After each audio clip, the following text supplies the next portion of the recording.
हमारा जो लेसन है lesson 8 a treat for mosquito, उसे ही हम देखेंगे।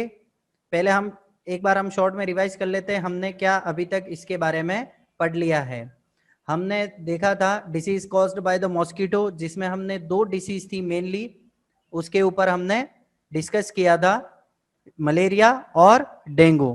ठीक है, और हमने इसके बारे में मलेरिया के बारे में थोड़ा डिटेल में डिस्कस भी किया था, मलेरिया किस मॉस्किटो के थ्रू होता है, क्लियर, और वो मॉस्किटो कहाँ ब्रीडिंग करते हैं, कहाँ अपने आप को रीजनरेट करते हैं, क्लियर।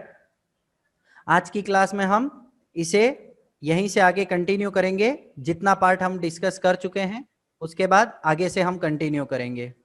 नाउ अभी हमने देख ली, उस दिन बात भी की थी हमने, इसमें आज हम जो देखने वाले हैं वो है टेस्टिंग ऑफ मलेरिया, मलेरिया का टेस्ट कैसे किया जाता है, और दूसरा उसकी मेडिकल रिपोर्ट के बारे में कि वो उसकी मेडिकल की रिपोर्ट कैसी होती है और उसमें क्या हम ट्रीटमेंट के तौर पे हम क्या लेते हैं, क्लियर।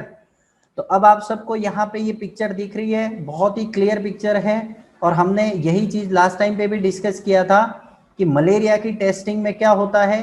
मलेरिया की टेस्टिंग में एक स्लाइड यूज होती है, स्लाइड एक कांच का रेक्टेंगल टाइप का एक टुकड़ा होता है, क्लियर। जब भी आप लैब में जाते हैं तो जो लैब असिस्टेंट होते हैं वो क्या करते हैं, आपकी फिंगर के ऊपर एक पिन से होल करते हैं और वहां से आपका ब्लड है वो इजेक्ट किया जाता है, और उस ब्लड को फिर स्लाइड के ऊपर रोल किया जाता है। फिर उस स्लाइड को कहाँ ले जाते हैं, तो लेबोरेटरी में ले जाते हैं, जो कि आपको नीचे वाली पिक्चर में क्लियरली दिख रहा होगा। अब यहाँ पे लैब में इसकी टेस्टिंग हो रही है, तो यहाँ पे एक डिवाइस रखी हुई है। इस डिवाइस के बारे में कोई है जो मुझे बता सकता है कि ये कौन सी डिवाइस है, इसे क्या कहते हैं? जो भी बता सकता हो वो अपना हैंड रेज करे। किसी को नहीं पता इस डिवाइस के बारे में?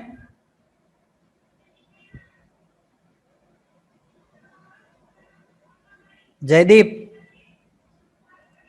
बताओ बेटा, क्या कहते हैं इस डिवाइस को? माइक्रो हाँ, माइक्रोस्कोप।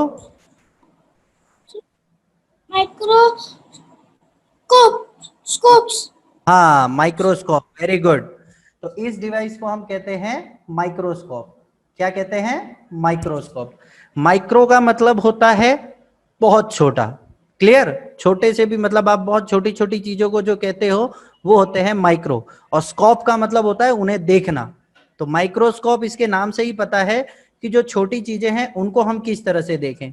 तो उसके लिए ये जो हमारी डिवाइस है हम इसे यूज में लेते हैं, इसे हम कहते हैं माइक्रोस्कोप। माइक्रोस्कोप में यहाँ पे ये ऊपर की तरफ में आपको देखने के लिए यहाँ पे 2 लेंस दिए होते हैं, और यहाँ ये जो प्लेट अगर आपको दिख रही है तो इस प्लेट के ऊपर आपकी स्लाइड रखी जाती है, क्लियर। अगर आपको अब क्लियरली दिख रहा हो तो ठीक है, अगर आपको अब क्लियर दिख रहा हो तो अपना थंब अप कर दीजिए। तो इस जगह आपकी वो मलेरिया की जो टेस्टिंग की जो स्लाइड है वो यहाँ रखी जाती है। यहाँ एक लेंस होता है और इन लेंस के थ्रू हम इसको जूम करके देखते हैं, क्लियर। और जूम करने से हमें पता चलता है कि हमारा जो ब्लड सैंपल है उसके अंदर मलेरिया के जो बैक्टीरिया होते हैं या उसके germs होते हैं वो इसके अंदर अभी हैं या नहीं है, क्लियर। तो ये चीज जो होती है इसे हम क्या कहते हैं? माइक्रोस्कोप। तो माइक्रोस्कोप करता क्या है? It makes things look 1000 time bigger, clear. तो माइक्रोस्कोप से हमें पता चलता है। तो अभी हमें पता चल गया कि टेस्टिंग क्या होती है। हम अपने ब्लड को स्लाइड पे लेते हैं और जो लैब वाले होते हैं उसे माइक्रोस्कोप से उस ब्लड को ऑब्जर्व करते हैं। ऑब्जर्व करने के बाद क्या होता है? अभी आपने ब्लड दे दिया, ब्लड आने के बाद क्या होगा? उसकी टेस्टिंग हो गई। टेस्टिंग होने के बाद वो हमें क्या देते हैं? हमारी ब्लड टेस्ट रिपोर्ट देते हैं, क्लियर। वो ब्लड टेस्ट रिपोर्ट एक सैंपल रिपोर्ट आपकी बुक में भी दी हुई है, हम उसको यहाँ पे भी डिस्कस कर लेते हैं। ये जो रिपोर्ट है इसमें सबसे ऊपर लिखा होता है क्लिनिकल पैथोलॉजी रिपोर्ट। आपने जो चीज यहाँ पे टेस्टिंग कराई है उसकी क्लिनिकल रिपोर्ट ये है, और ये कौन सी स्कीम में है? Central government health scheme. Example के तौर पे इसमें क्या क्या दिया हुआ है? तो जिसका ब्लड टेस्ट हुआ है उसका नाम क्या नाम है? यहाँ पे रजत। उसकी एज क्या है? 11 ईयर, और वो कौन है, एक मेल है, ठीक है। अभी उसके अंदर क्या डिसीज है, उसको क्या प्रॉब्लम हो रही है, तो fever with chills and riggers. Clear? Fever का मतलब बुखार होता है, विथ चिल्स एंड रिगर्स का मतलब होता है ठंड लगने के साथ कपकपी भी लगती है। जब आप बहुत ज्यादा ठंड लगती है तो आप कांपने लग जाते हैं, उसी चीज को हम क्या कहते हैं, fever with chills and riggers. तो ये मलेरिया के सिम्टम्स कहलाते हैं। क्या कहलाते हैं ये? सिम्टम्स कहलाते हैं। तो सिम्टम्स आपको मलेरिया के पता चल गए, आपको फीवर आएगा, आपको ठंड लगेगी और आपको कपकपी छूटेगी। क्लियर? जब ब्लड टेस्ट होता है तो ब्लड टेस्ट में फिर जो माइक्रोस्कोप से आपके ब्लड को ऑब्जर्व किया गया तो उसके अंदर क्या मिलता है, so malaria parasite found in the blood sample. Malaria के जो पैरासाइट है वो कहां पे मिले हैं, ब्लड के सैंपल में। यहां तक सबको बात क्लियर हो गई है? Just give a sign. Okay, very good. तो मलेरिया की टेस्टिंग के बारे में हमें पता चल गया। अब टेस्टिंग में ये पता चल गया कि किसी बच्चे को मलेरिया है, किसी भी इंसान को मलेरिया है, तो अब फिर क्या किया जाएगा, उसका ट्रीटमेंट किया जाएगा। और ट्रीटमेंट क्या होता है, तो ट्रीटमेंट में उसको मेडिसिन दी जाती है। वो मेडिसिन क्या है, और अभी आपको पता है कि अपन डॉक्टर के पास जाते हैं तो डॉक्टर अलग अलग तरह की उसके अंदर मेडिसिन देते हैं अपने को, कैप्सूल टेबलेट्स वगैरह देते हैं। क्लियर? पर पहले क्या होता था, तो पहले अपन यहाँ पे बात कर लेते हैं। जो अपने मलेरिया की मेडिसिन है वो एक सिंचोना ट्री की जो बार्क होती थी, लकड़ियां होती थी, उनके पाउडर को उकाला जाता था, बॉईल किया जाता था, और उस बॉईल पानी को जो मलेरिया के पेशेंट होते थे उनको पिलाया जाता था। अब उस टाइम पे टेस्टिंग तो होती नहीं थी, लेबोरेटरी थी नहीं, तो हमें कैसे पता पड़ता था, उसके सिम्टम से। किससे पता चलता था, सिम्टम से। और सिम्टम की बात हमने पहले ही कर ली है। तो इस सिंचोना ट्री की बार्क से मलेरिया का ट्रीटमेंट होता था। अब आज क्या होता है, आज हम पहले टेस्टिंग करके पता करते हैं, उसमें मलेरिया के पैरासाइट मिलते हैं, तो डॉक्टर हमें जो मेडिसिन देते हैं उसमें इसी सिंचोना ट्री का जो पाउडर है उसे ही यूज किया जाता है। क्लियर? तो ये बात थी आपके मलेरिया डिसीज के बारे में।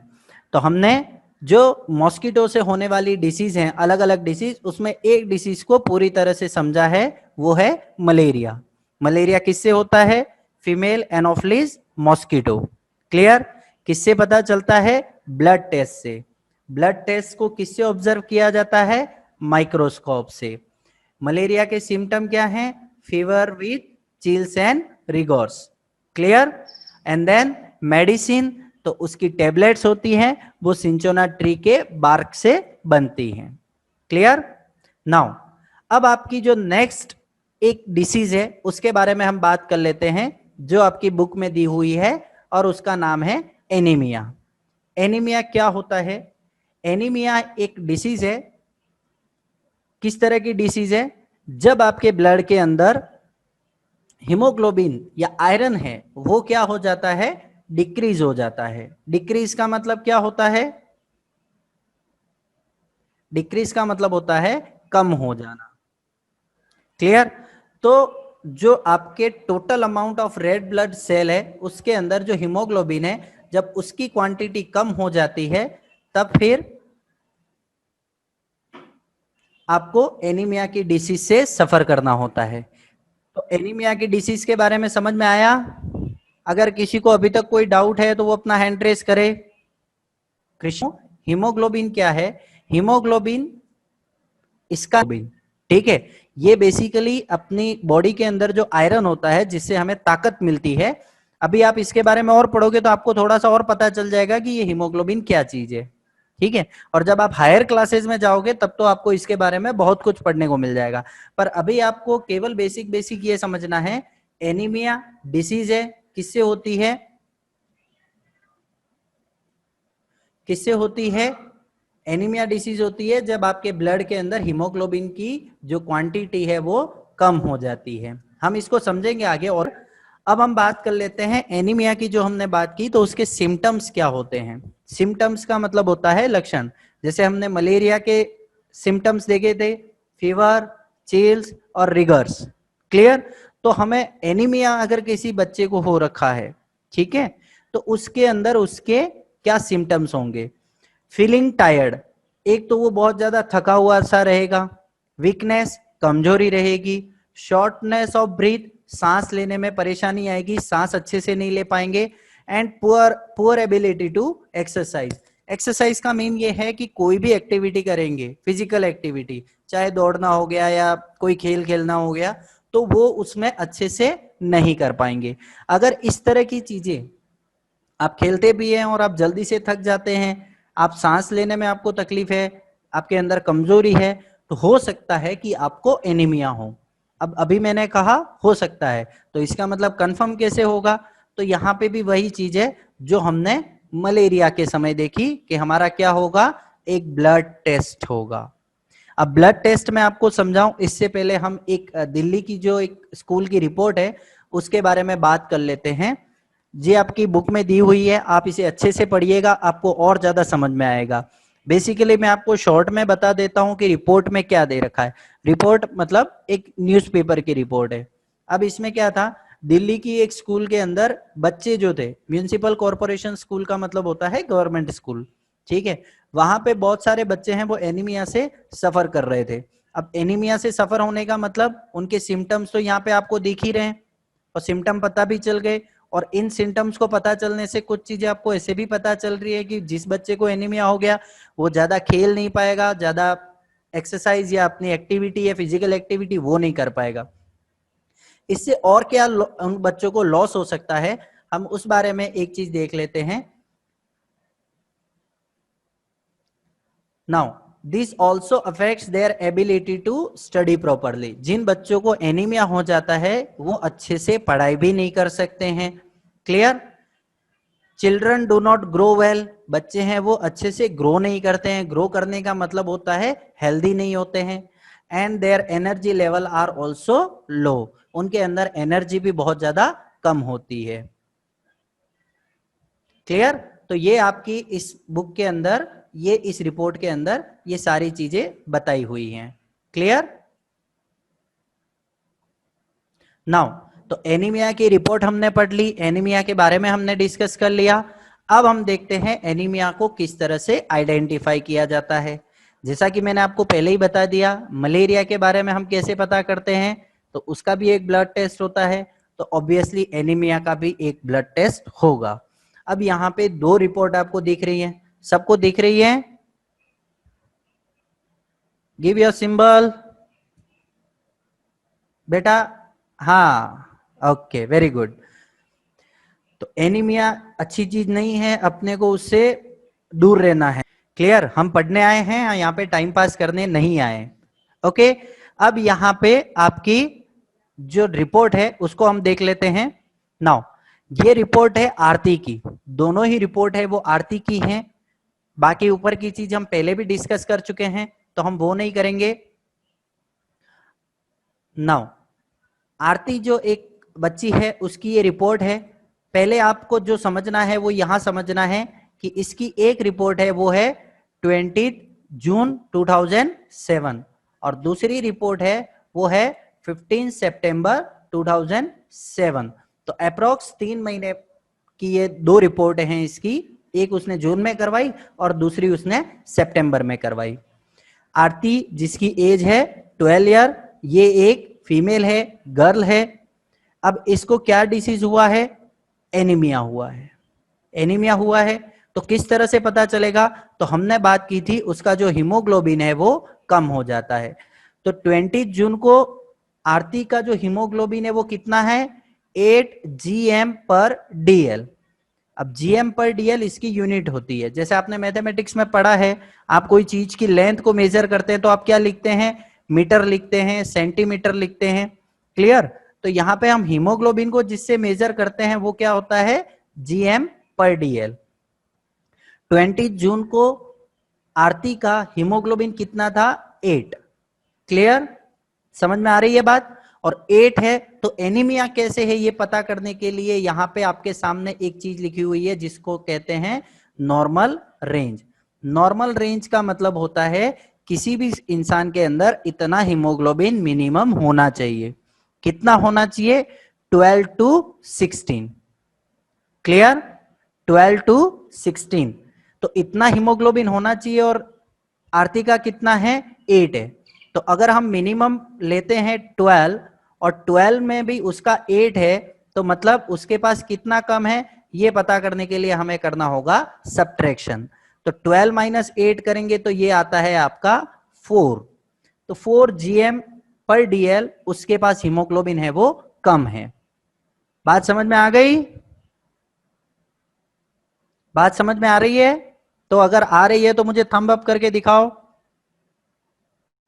थे उसको दोबारा से देख लेते हैं। यस, तो ये हमारी रिपोर्ट थी आरती की जिसको हम डिस्कस कर रहे थे।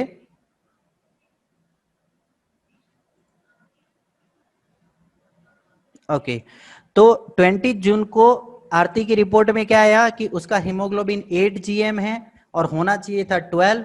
तो मतलब ये 4 GM कम है। बेटा आप लोगों की जो प्रॉब्लम्स है उसको मैं 2 मिनट में सॉल्व करूंगा। एक बार रिपोर्ट समझ लेते हैं। क्लियर? तो अब इसके बाद क्या हो गया, डॉक्टर ने उसको कुछ मेडिसिन दी होंगी एनीमिया से ठीक होने के लिए, और अब उसने 15 सितंबर को अपना टेस्ट है वो दोबारा से करवाया।